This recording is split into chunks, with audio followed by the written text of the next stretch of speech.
सध्या परीक्षांचे दिवस आहेत, त्यामुळे काय झालं आहे, विद्यार्थ्यांना थोडासा ताणतणाव असतोच. ज्यांचा अभ्यास झाला नाही त्यांना जास्त असतो, ज्यांचा झाला असला तरीसुद्धा एक ताण असतोच माणसाला. मी तुम्हाला 2 गोष्टी सांगणार आहे, त्या जरा तुम्ही जर केल्या तर तुम्हाला खूप फायदा होईल.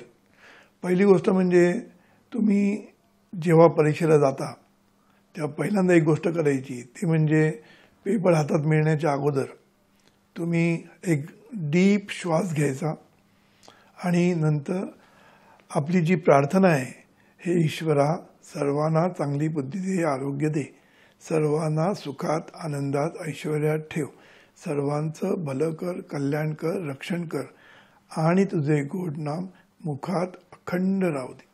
हे कमीत कमी 3दा तरी म्हणा. आणि दुसरी सर्वात महत्त्वाची गोष्ट, तुमच्याबरोबर ज्यांनी पेपर लिहित आहेत त्या सर्व विद्यार्थ्यांना चांगलं यश मिळू दे असा विचार मनात ठेवा आणि असं म्हणा की देवा सर्वांना चांगलं यश मिळू दे, देवा सर्वांचे पेपर चांगले जाऊ दे. अशा शुभेच्छा तुम्ही मनापासून इतर सर्व मुलांना द्या. यांनी काय होईल, तुम्हाला खूप तुमचा ताण कमी होईल, तुमचं मन स्थिर आणि शांत होईल आणि तुम्हाला पेपर लिहायला खूप मदत होईल. दुसरी महत्त्वाची गोष्ट की पेपर संपल्यानंतर त्या पेपराबद्दल मुळीच चर्चा करू नका.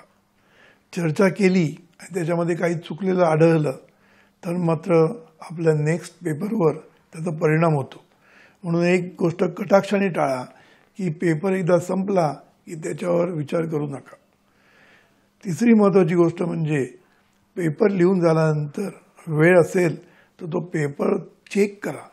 चेक करणं खूप गरजेचं असतं, कारण आपण कधी सिली मिस्टेक्स करतो आणि ते आपल्याला समजून आलं तर आपण त्या रिपेअर करू शकतो, नीट करू शकतो. तेव्हा तुम्ही चेक करण्याला विसरू नका. नाहीतर काही मुलं काय करतात, पेपर संपला की निघून जातात. तसं करू नका.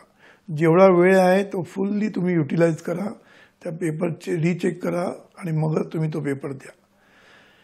तिसरी महत्त्वाची गोष्ट म्हणजे आता रिझल्टचा विचार करत बसू नका. फक्त पेपराचा आता अभ्यास करत जा, रोजच्या रोज अभ्यास करा, पेपराला शांतपणे जा, जेवढं येईल तेवढं शांतपणे लिहून काढा आणि रिझल्टचा मुळीच विचार करू नका. जेवढा तुम्ही रिझल्टचा विचार करेल तेवढा तुमचा ताण वाढेल. आता विचार करण्याची ही वेळ नाही आहे. म्हणून रिझल्टचा विचार न करता अभ्यासाच्या मागे लागा. आणि माझ्या तुम्हाला सर्वांना खूप खूप शुभेच्छा आहे. तुम्हाला नक्कीच चांगले पेपर जातील आणि नक्कीच चांगले यश मिळेल.